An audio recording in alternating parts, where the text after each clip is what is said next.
minutes on First Coast Connect.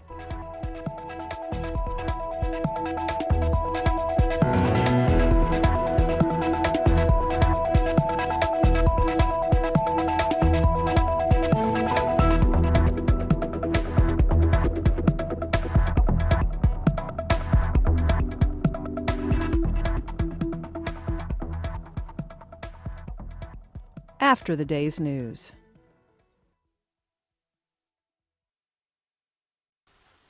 Live from NPR News, I'm Corva Coleman. It's been 1 year since the World Health Organization declared the spread of the coronavirus to be a pandemic.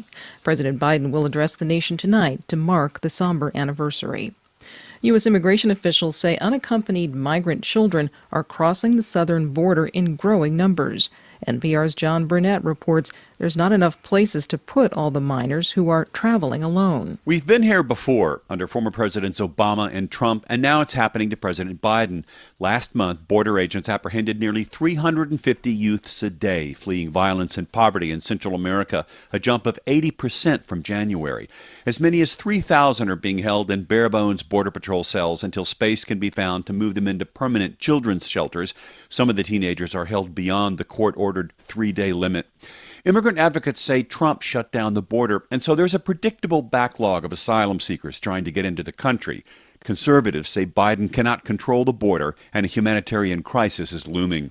John Burnett, NPR News. Postmaster General Louis DeJoy returns to Capitol Hill today. He'll testify before a House subcommittee.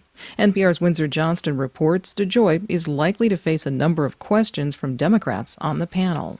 DeJoy is expected to face additional questions about the ongoing delays in mail service. Democrats on the committee may also question him about a nearly $500 million contract that the Postal Service recently awarded to Oshkosh Defense to help modernize the agency's aging fleet of delivery trucks.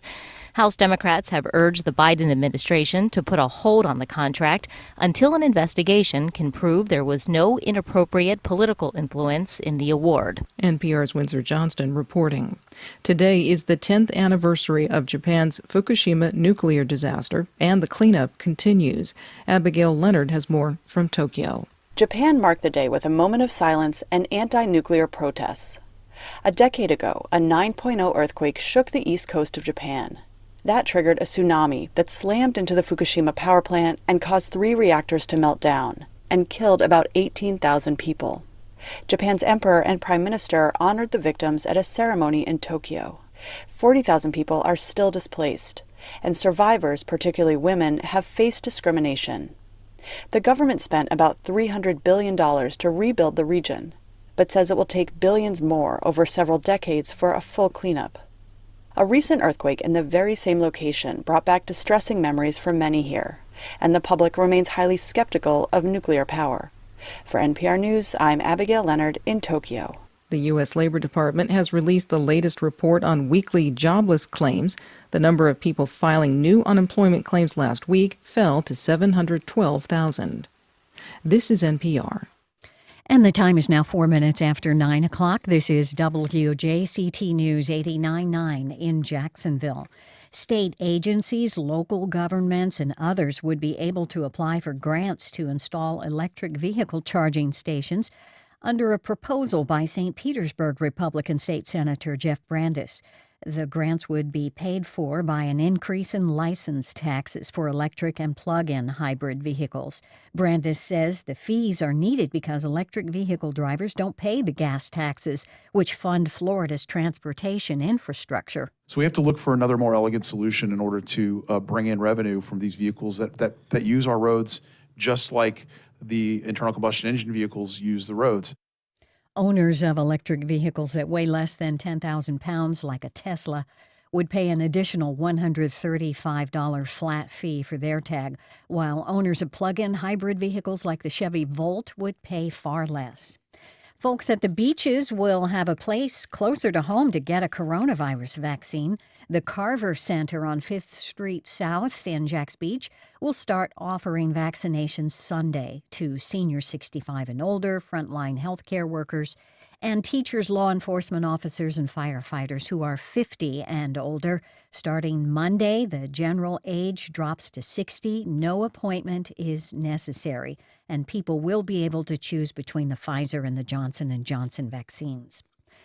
Right now, it is 63 degrees in Jacksonville, mostly sunny this afternoon, mid-70s. PR comes from NPR stations.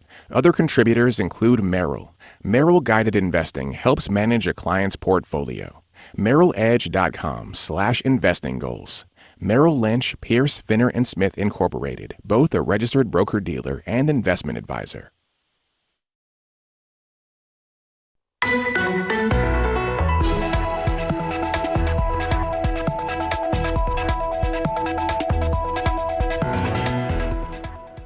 The COVID-19 pandemic 1 year later. This is First Coast Connect. Good morning. I'm Ann Schindler, sitting in for Melissa Ross. Thanks for listening. And just ahead, we'll take a look at where we are and what lies ahead 1 year into the COVID-19 pandemic. If you've got a question, give us a call at 549-2937. But first this hour, the latest on the coronavirus pandemic, as we mark 1 year since the pandemic started. Yesterday, the Department of Health reported that statewide, the number of Florida coronavirus cases increased by 4,853 to 1,957,586. Active hospitalizations declined by 99 to 3,211, and deaths rose by 59 to 31,948. Meanwhile, 3,784,870 Floridians have had at least one dose of the vaccine. For many of us here in Northeast Florida, the official anniversary of COVID is March 12th. That's the day the Players' Championship announced it would be closed to fans. But March 11th was the day the World Health Organization declared a COVID global pandemic, the day that Tom Hanks declared he'd contracted the virus, and the day that the NBA became the first American pro sports league to suspend its season. Given this milestone, about which President Biden will speak this evening in a national address, we wanted to take a look at what we've learned and the progress we've made over the last 12 months. And like everyone else, we're wondering what lies ahead. To discuss this, we're joined now by Dr. Jeffrey Goldhagen, Chief of the Division of Community and Societal Pediatrics at UF Health JAX. Dr. Goldhagen, you come at this issue from several vantage points. You were the former director of the Duval County Health Department. You are now a pediatric care specialist, but also an expert in pediatric palliative care or end-of-life care. On this day, what are your thoughts as you look back a year into the official start of the pandemic?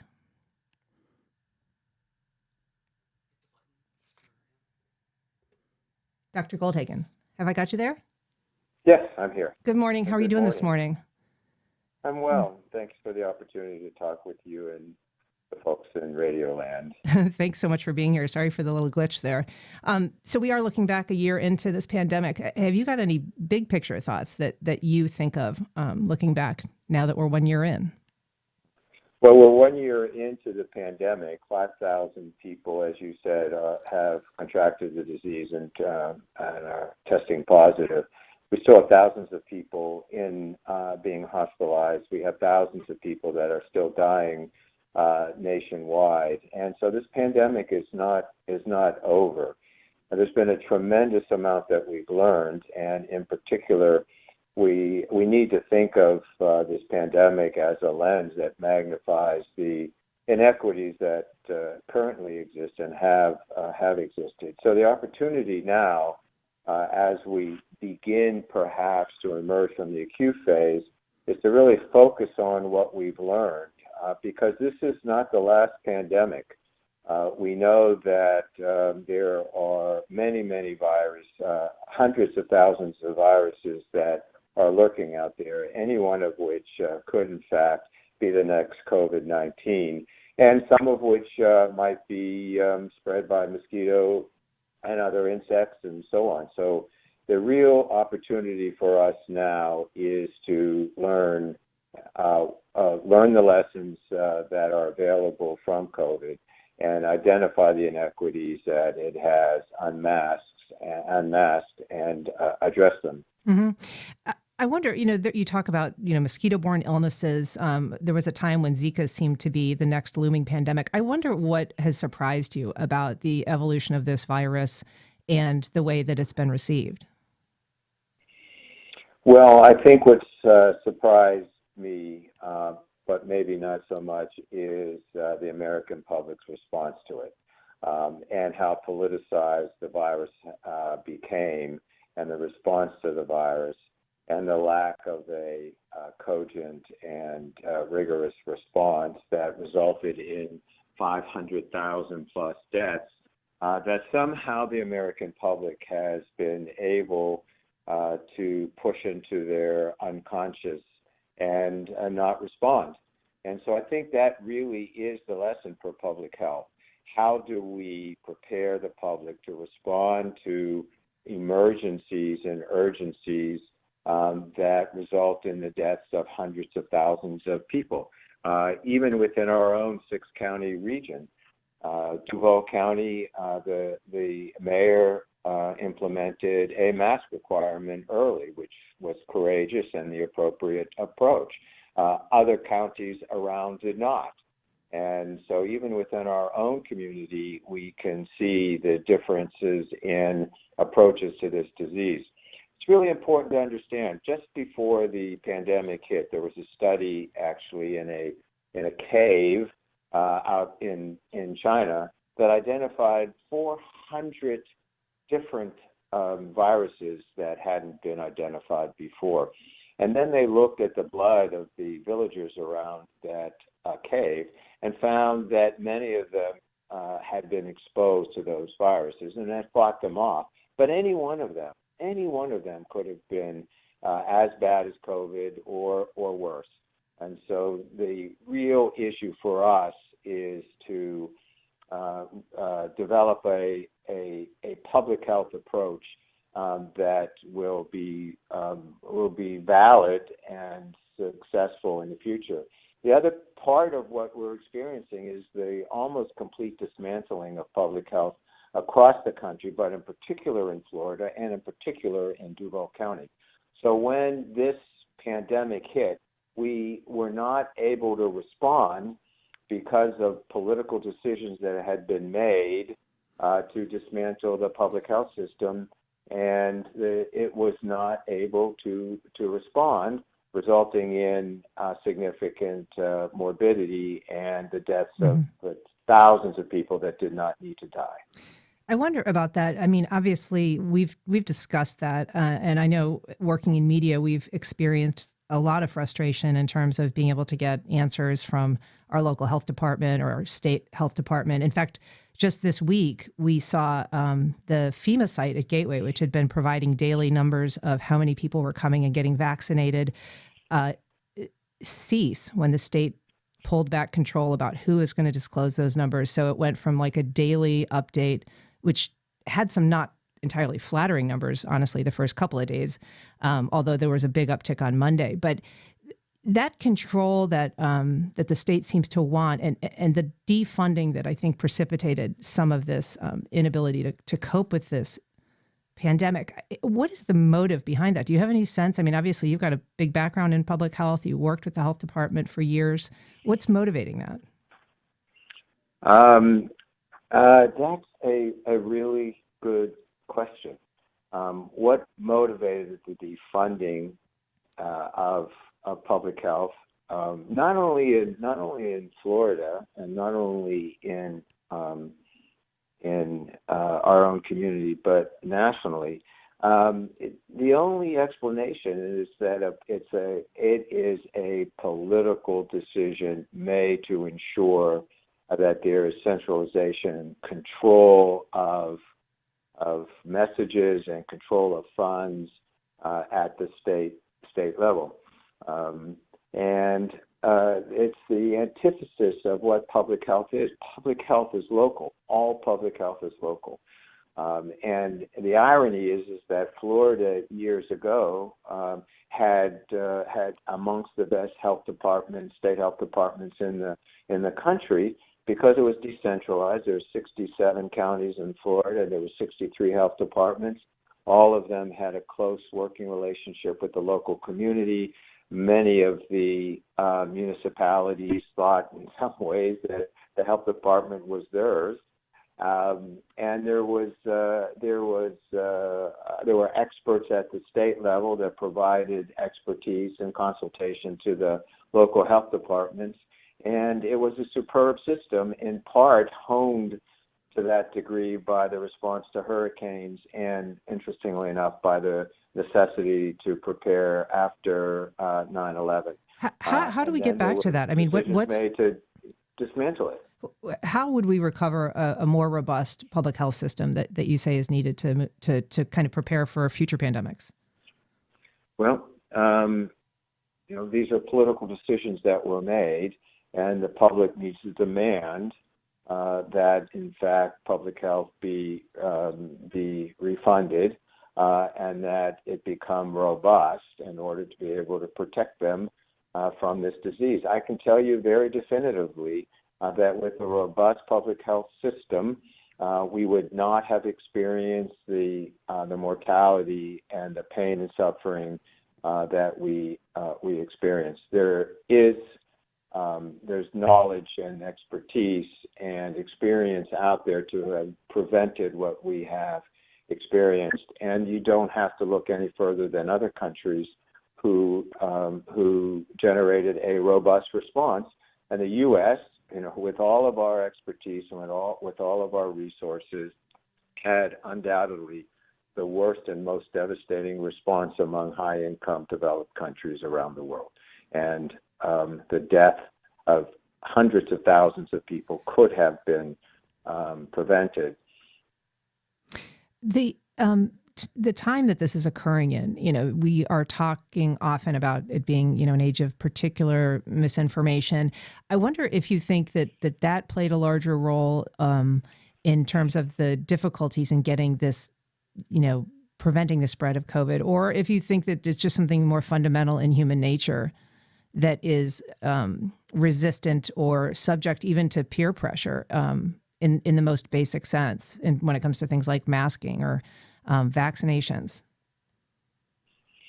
Well, I would say it was much less misinformation and far more, it became a political issue and a political pawn that was used by the Trump administration. And so it wasn't so much the misinformation, it was a set of political decisions that were made at the federal level and then reverberated at the state level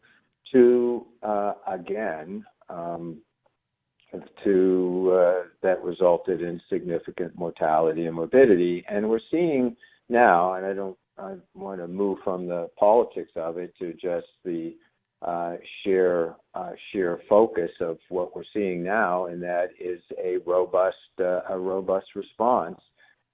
But there's not going to be an end to COVID. There'll be a tail to COVID, and that tail will last a long time. And really, the only issue that I think is the most germane now is what we have learned from it to be able to prevent the next pandemic. What about health disparities? It's something that has been discussed much this year, and I wonder if it's something that COVID exacerbated or simply revealed that already existed, and whether we're seeing it not just because of COVID, but also because of the moment that we're in terms of social justice and increased awareness. Well, I think it did both. It both unmasked the issues that, frankly, we knew existed, but it magnified those that existed as far as recognition of them, and then increased the extent of the disparities, which we would prefer to think of in terms of inequities, which are, in a sense, issues that can be addressed. And ironically, the direct impact of COVID was primarily in adults and primarily in older adults.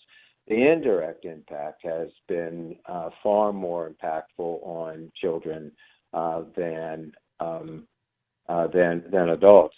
And again, children weren't immune to the disease and were impacted by the disease we've had over 50 children in Wolfson Children's Hospital with MIS-C, which is the disease that impacts them so significantly. So the disease both magnified our understanding of the disparities and inequities that exist, and then expanded those as well. The changing guidance in some of the areas of COVID prevention, I was recalling, a year ago going somewhere where no one was wearing masks, but everybody was being really assiduous about hand washing, which, at the time there was a kind of an official message discouraging masks. Is that something that you think has contributed to this, difficulty sometimes in getting people on board, is the fact that the message has shifted? And what would you have proposed as an alternative from the jump?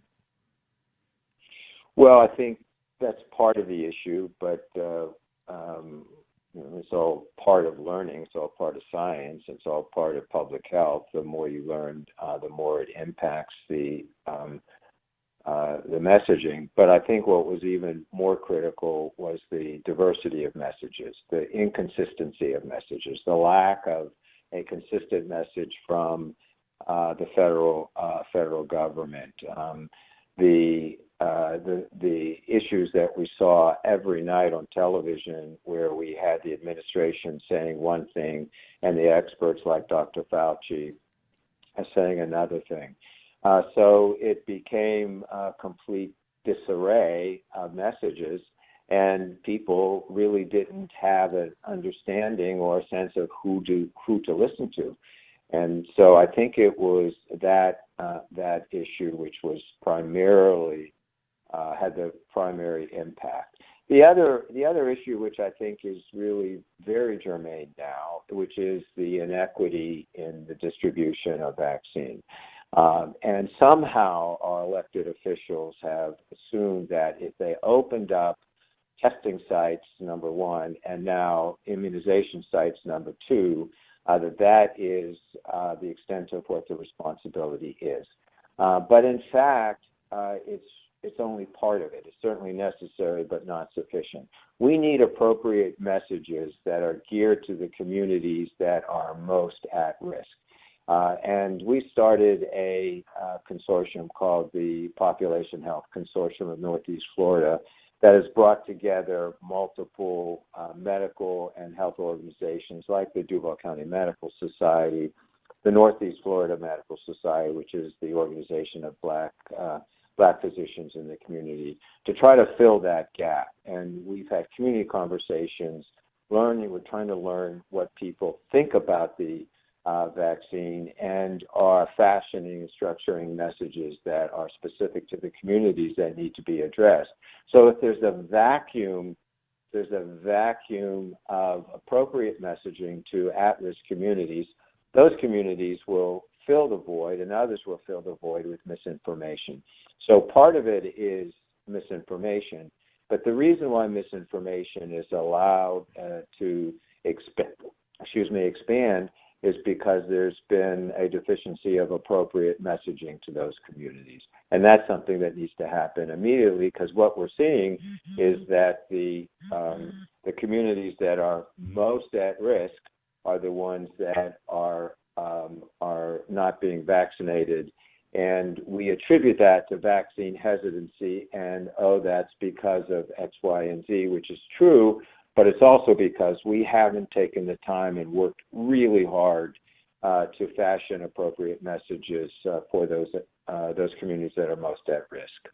The issue of confusion, under a prior administration, I think is well taken, but we're also seeing a fair amount of messaging confusion about eligibility for vaccines. And we've got a new president and a new administration. What explains that ongoing messaging problem that we're having about who can get it, where they can get it, from day to day, whether that's changing, whether there's leftovers, all of those questions? Well, again, I would say that it's because of two things, one of which is that we've dismantled public health.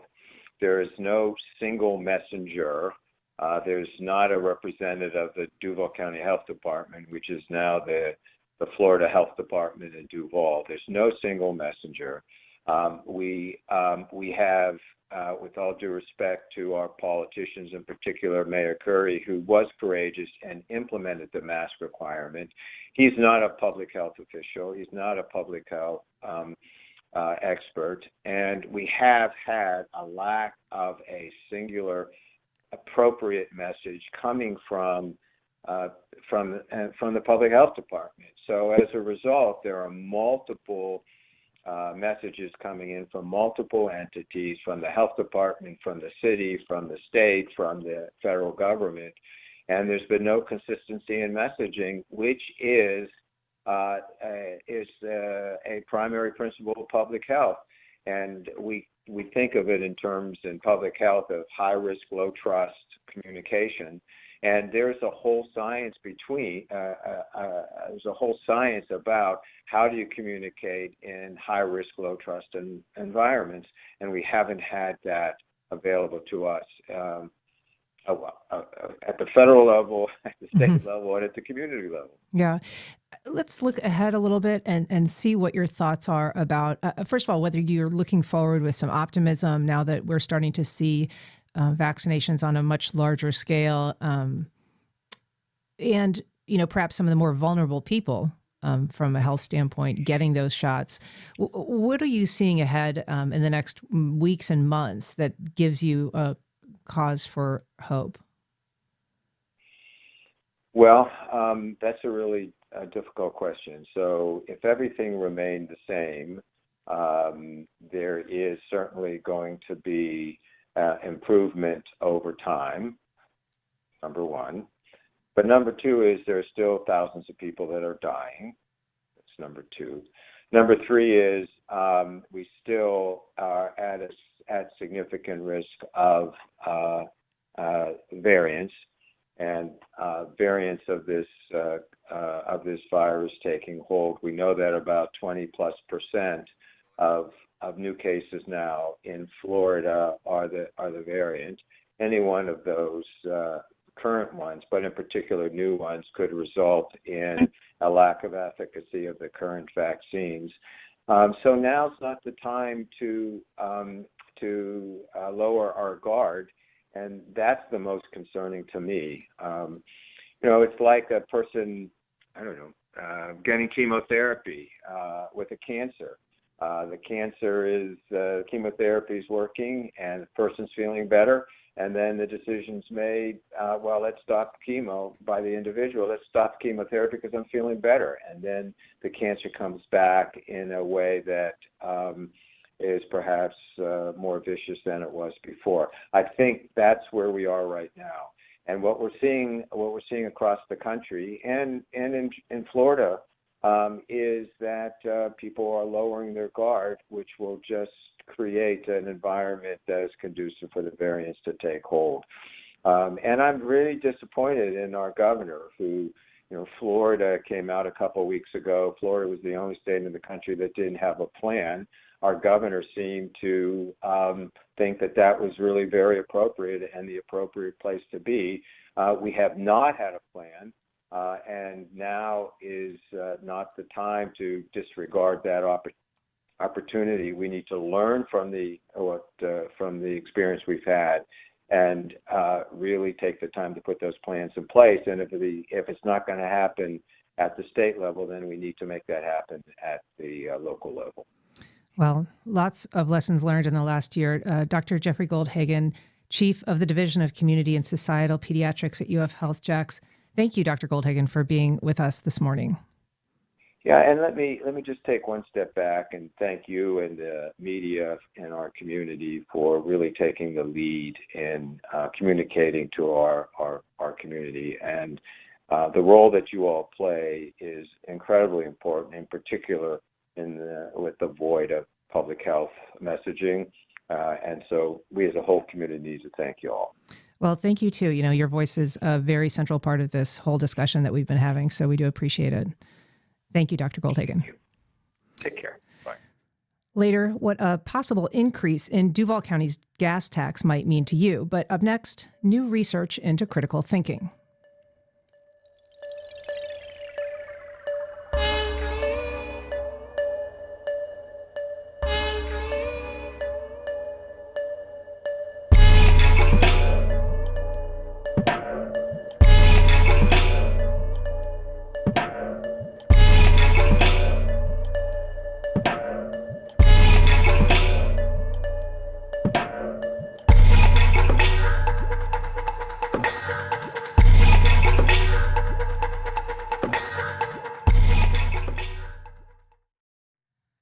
Welcome back. New research suggests that those with extremist views have difficulty with complex mental tasks, and it's not happening in a vacuum. American high school and college students are suffering from a major setback. They don't know how to think critically, and the health, safety, and economy of America are all at risk because of it. Professor and critical thinking analyst Stephen Pearlman's latest book is called America's Critical Thinking Crisis: The Failure and Promise of Education. And it argues that the problem doesn't lie with educators or Gen Z, but with a fundamentally flawed conception of what education means. He recently spoke with Melissa. Let's take a listen. Stephen Pearlman, a pleasure. Thanks for being with us. Thanks so much for having me on. This topic, I think, is so important to talk about at any time, but particularly right now, in the midst of this pandemic and in the wake of the insurrection at the Capitol, where we saw a lot of people storming Washington based on faulty information and false beliefs. When you talk about the crisis in critical thinking in our classrooms, I want to begin by asking you, who do you think is to blame for our failure as a country to teach students critical thinking skills? Well, broadly, the answer lies in educators and in the educational system. But I want to be clear that I really don't fault educators themselves for this, any individual educator. Mm-hmm. The means of teaching critical thinking is something that's really relatively new. And so most educators have never been trained in this, and I don't think we can really fault them for that. But broadly, we have an educational system that was predicated on a factory model and on moving students through at a continuous pace, and built on developing and knowing the right answers to things, and based on learning information and regurgitating information. And those premises now are outdated, and they're not helping us anymore in modern society. Yeah. And teachers themselves complain that they are incredibly frustrated at being forced to teach kids to just do well on standardized tests in particular. So that's very true. And we have educators who often come to us and are saying that, for example, part of the Common Core asks for analytic thinking, and many educators want to involve more critical thinking in their classes, and they simply say, we've never been told how to do it. Why is this, in your view, why does this rise to the level of a crisis?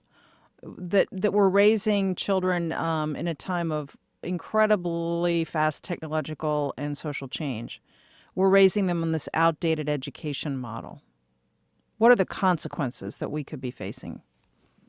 Well, they're numerous.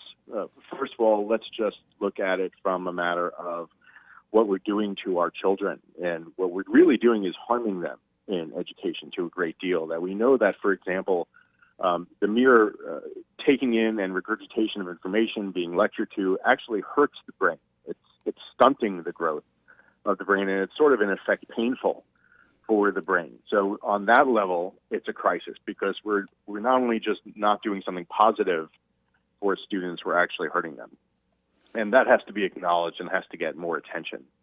Second, it's imperative because we are falling behind the rest of the world in terms of how we are developing our children in this regard. Other countries are taking big leaps forward in terms of how they're educating their students to prepare for a world that's constantly in flux, where information is no longer the strongest currency and knowledge is no longer the strongest currency. And we have to be better at that. And there's a crisis in that way. And the third thing is, as you pointed out at the beginning of this interview, we had an insurrection at the Capitol. And we see the ramifications and the effects of this kind of education that is built on listening to a authority figure, believing what they tell you, taking in giving back the right answer. A wrong answer is penalized, and we're not supposed to change our minds. Once we know what the right answer is, we're supposed to keep it, and we're not supposed to question that answer that's given to us by authority. And we can see how people can develop a belief persistence around a false idea, because once it's embraced, once it's given by an authority figure they respect, they take it, they have the right answer, that's what they've been conditioned to do, and they don't question it and think about it. And it's a crisis for those three reasons. And of course, the whole idea of critical thinking is to evaluate information objectively, change your mind about something as new information becomes available rather than holding on to fixed beliefs. Let me ask you, too, you said that other nations are lapping America in the classrooms that they have. What are they doing right that we're doing wrong? What's an example of one way our educational system could better teach critical thinking skills to kids that we're not currently doing? Sure, it's a great question. So a lot of countries are moving away from the acquisition of rote knowledge as the primary currency of education, and what they're doing instead is they're moving towards developing skill sets, soft skills around critical thinking and working in groups and collaboration. So they're building classes around problem solving, around innovation, around decision making, and dealing with wicked problems. It's something called problem-based learning. Problem-based learning is learning where we begin by confronting students with a problem, and we give them some resources, and there's no right answer to that problem. And the students often have a role in determining what the problem is and how to define it, how to quantify it, and so on. And what's unfortunate is that in education we have to have a term for something called problem-based learning, because life is problem-based learning all the time. The only time that our students are asked to learn like they do when they're in school is when they're in school. Otherwise, we're always learning based on problems that we're confronting. From the time we're very young to the time we die. A problem is how do I get milk when I'm thirsty, right? Or what have you. These are all problems that we're contending with through life, and they get more complex as we get older. Early problems are very simple relative to our later problems. But nevertheless, life is all about encountering problems, using the resources around us, and working with people around us to solve them. We just don't do that in school. Now, you are the co-founder of the Critical Thinking Initiative. You also host podcasts about this. You really are a thought leader in this field. With this new book coming out, have you heard, for example, from educators, teachers union reps? What's been the response from the educational establishment to your book? Well, aside from hearing from individual educators, which I've heard from a great number of them, and most of them have been very appreciative of the work because it's expressing a frustration that many of them feel. I haven't heard yet from many organizational leaders, which I hope to do because I would love to be able to start to engage that conversation. But I think it's very hard in academia to promote change. It's a very tight structure. And it's very hard to create change in academia. It's a slow-turning cruise ship. It's certainly not a speedboat. Change is slow, but in the meantime, you are getting the conversation going. I should say continuing the conversation you've been having for a while. And I would recommend that people pick up this book. It's America's Critical Thinking Crisis, The Failure and Promise of Education. Stephen J. Pearlman, Ph.D., a pleasure. And thank you for being with us. Thank you so much for having me on.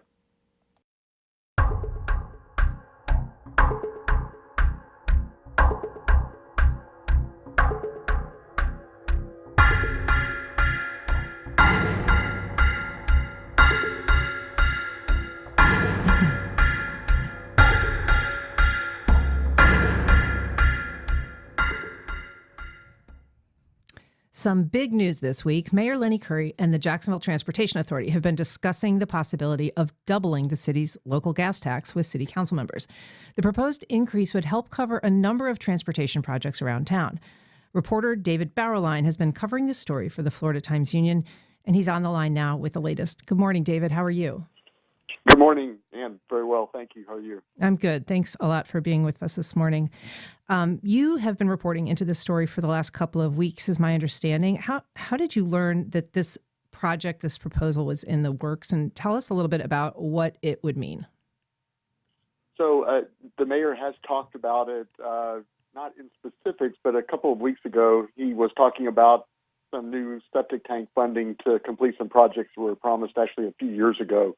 And he said at that time that he was looking at a much larger package of projects, and the question was how to fund that. And he has been talking with city council members about it. So it's been out there in the public forum. He's been talking to some civic groups. So I should say it's been discussed, not publicly, but it's kind of been moving into that more and more of a decision-making process. So that's how we found about it, that obviously it's something that's being discussed and talked about it at City Hall. And now it's going to be coming up at some point for an actual vote in the coming months, we would assume, before the summer budget workshops. And basically what it would do is it would take the existing gas tax, which is 6 cents, it would double it for 30 years, so it goes to 12 cents. And it would also take the existing 6 cents that's going to run out and expire in 2036 and add another 10 years to it. So it extends and increases. And that creates a large amount of money that would be coming into the future that can be used for, at this point, they've got $930 million of road projects and transit projects and drainage projects. So it's a very far-reaching type of package. And the other aspect of it is that indirectly, by being able to use this gas tax money for projects that otherwise would be spent, financed with other types of money the city gets, you free up money, and that can then be used for some other long-needed projects like septic tank phase-outs with extending sewer lines to these neighborhoods that have had septic tanks now for decades. And implementing this gas tax now, so they would be basically issuing bonds against future revenues. And there's something important about doing this now in terms of the timeliness, the amount of money that people spend on gas currently, and therefore the amount of money that the city could potentially collect. Can you talk a little bit about why that is, why the city is looking at the forecast for the future and thinking about this project now? Yeah, so the gas tax is one of those taxes that, well, let's back up. I mean, obviously we have a trend towards greater fuel efficiency, so people can drive the same amount of distance and buy less gas.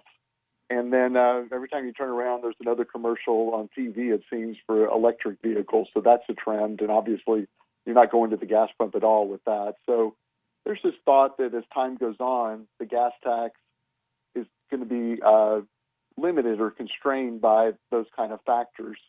And there's going to be population growth that'll offset it for a while, but there's probably a period for, say, the next decade where you see some growth in the gas tax. After that, it sort of levels off, and maybe it does not grow it after that, and maybe declines some year after year. So there's a little bit of a window of opportunity to take advantage of the fact that the gas tax is still be projected to grow some over the next decade or so. And so that would be one reason to do it now. But as far as borrowing, some of this would be sort of pay as you go. Some of it would be borrowing by the city. It's a good time to borrow money. I mean, interest rates are low, so there's some advantage to doing that. And then the other decision is, well, is there a benefit to getting some of this done sooner rather than later? Mm-hmm. And that's another part of the decision on why you'd want to borrow money and sort of pump in a large amount of money up front and pay for it over time with the increased revenue you get from the gas tax increase.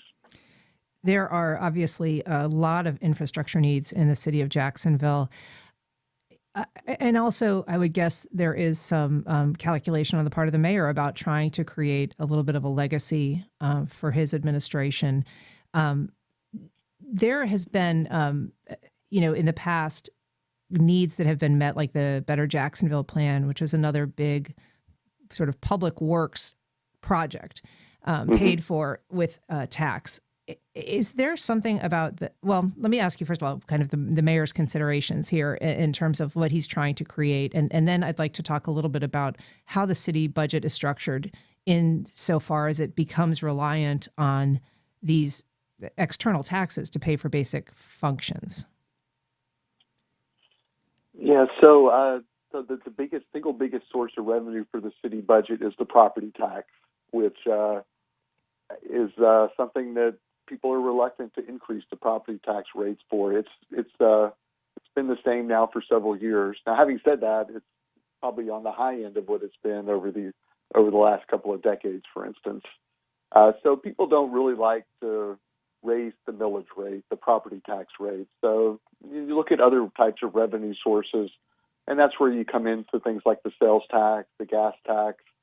Certainly we saw an example of that in November when there was a lot of support within the business community and civic groups when the school board was interested in doing the half-cent sales tax to rebuild and modernize schools. Mm-hmm. And, so the sales tax and the gas tax seem to have more broad buy-in in terms of how to finance these large-scale projects where you really want to catch up on backlogs and deferred maintenance and just and get a handle on those type of spending issues.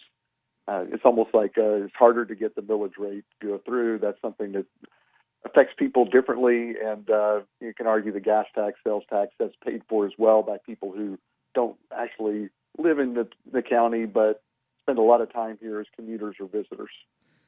These sort of funding methods, though, seem to underscore that argument that the city doesn't have the stream of funding that it needs basically to operate. That it doesn't have that rather than doing maintenance that's been backlogged, that it would be certainly less expensive to stay ahead of it and have a steady funding source that's reliable for future projects, capital improvements, whatever. Right. I mean, the proof's in the pudding, right? I mean, if you have a backlog, it means there's issues in terms of the having enough funding to be able to cover it. So then you do look at these types of ways to raise money. There was an attempt last summer by some council members to put a property tax rate increase into the budget. It failed, and I would suspect that if that was tried again this summer, it would fail again. So that part of it is not really something that will change, I don't think. So you look at some of these other types of taxes that perhaps have a wider spread of who they affect, and that seems to be where the support is most often going to be found. So let's talk a little bit about the actual implementation of this. Right now, Duval County charges 6 cents a gallon for its gas tax. It has some flexibility in that, and other counties have implemented more than Duval County has chosen to this point. Can you talk about kind of where they're hoping to take it, how that compares to surrounding counties and the rest of the state? Sure. So the state legislature and state law limits how high this local tax can go, and it can go as high as 12 cents per gallon. Right now, the city has a 6 cent per gallon gas tax for Duval County. The surrounding counties, Clay is at 12 cents, Nassau is at 12 cents, St. John's is at 6 cents. I believe Baker County is at 7 cents. And when you look across the state, I think it's about 31 counties out of 67 counties have gone up to 12 cents for their gas tax. So, to your previous point, Ann, that shows that maybe Jacksonville is not alone in having a tax a system in place where something like the gas tax is being relied on more and more in order to keep up with these, in often cases, basic transportation needs like resurfacing roads, keeping bridges in good shape, fixing sidewalks, building sidewalks, as well as in the case of this particular proposal, maybe doing some other really big projects like the JTA, Jacksonville Transportation Authority, wanting to do a really big overhaul, refurbishment, extension of the Skyway in downtown Jacksonville. So it does seem to be the case that statewide, the policies of state government have been to create the ability to use these types of gas taxes, sales taxes to supplement funding, and that seems to be where a lot of local governments go when they need money to do this kind of things. Well, David Bauerlein, we really appreciate your reporting. Thanks so much for all the work you do at the Florida Times Union, and thanks a lot for being with us this morning. You're welcome. Thank you. Okay.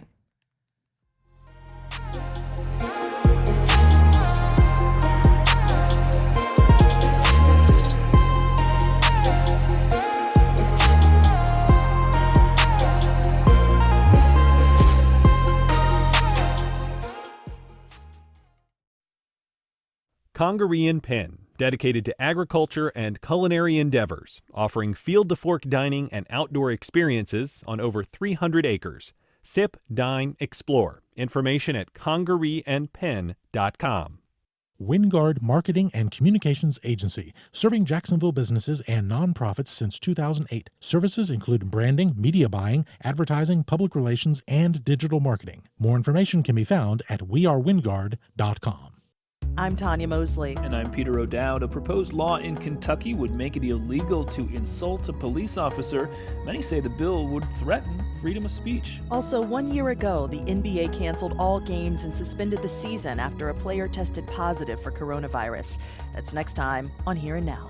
Today at 2 on WJCT News 89.9.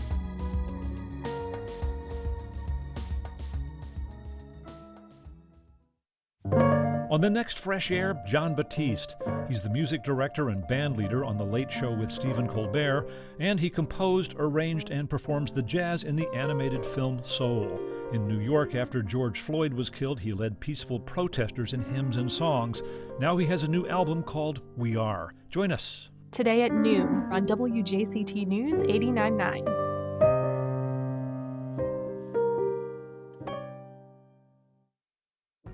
The president's promises on immigration are facing an early test. More unaccompanied children are showing up at the southern border. Michael Bennet was part of the so-called Gang of Eight, a bipartisan group of senators who came up with a plan to fix our immigration system. We'll speak to him and look at the challenges that lie ahead. Next time on 1A. Today starting at 10 on WJCT News 89.9.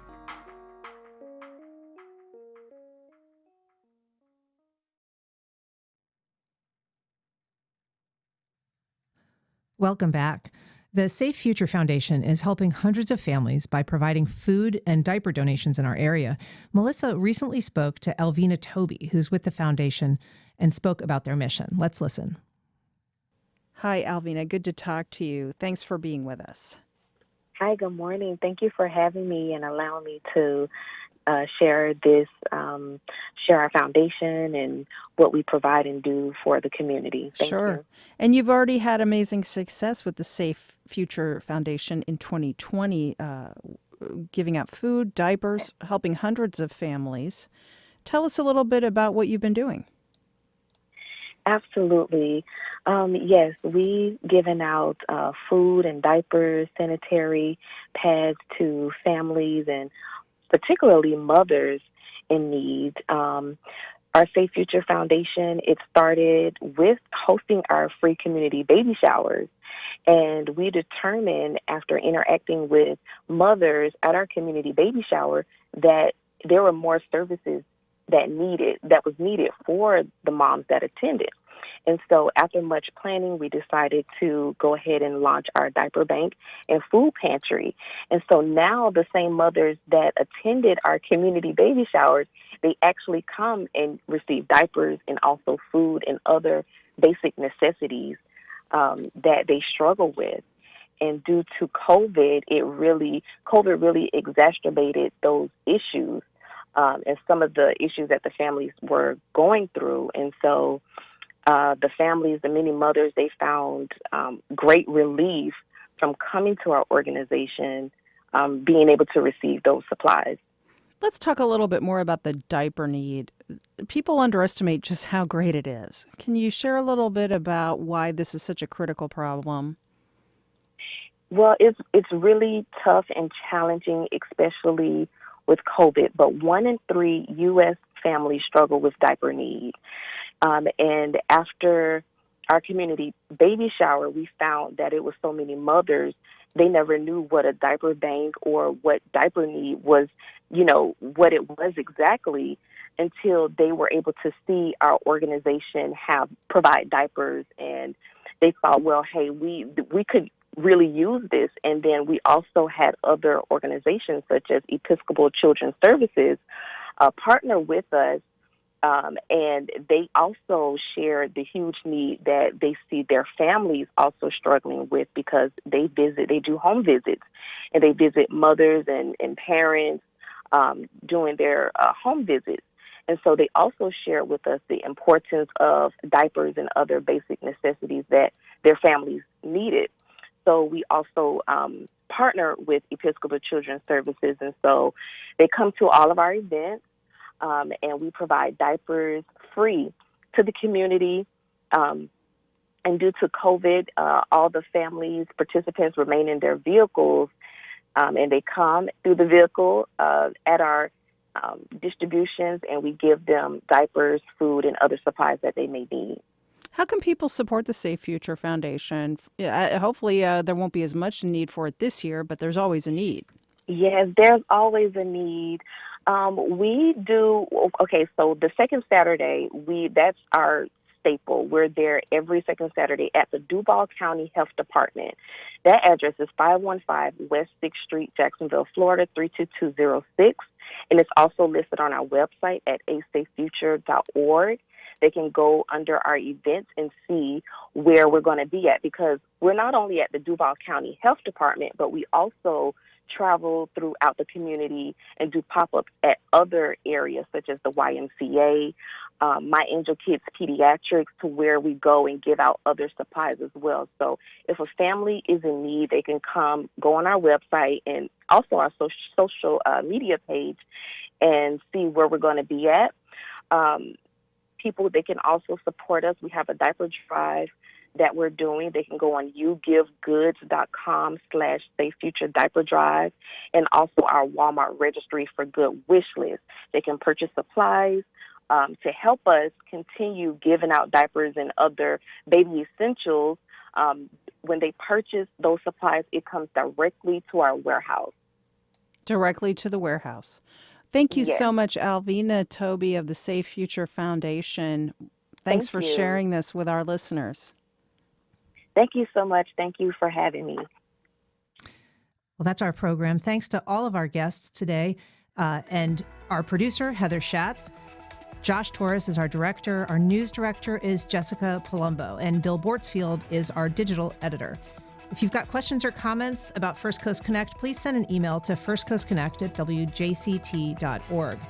I'm Ann Schindler, sitting in for Melissa Ross, and you're listening to First Coast Connect on WJCT News 89.9 Jacksonville. We'll be back at 9 a.m. tomorrow, but if you missed anything, you can listen to the replay on WJCT.org and on your favorite podcast platform.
Support for First Coast Connect is provided by Baptist Health and the North Florida TPO.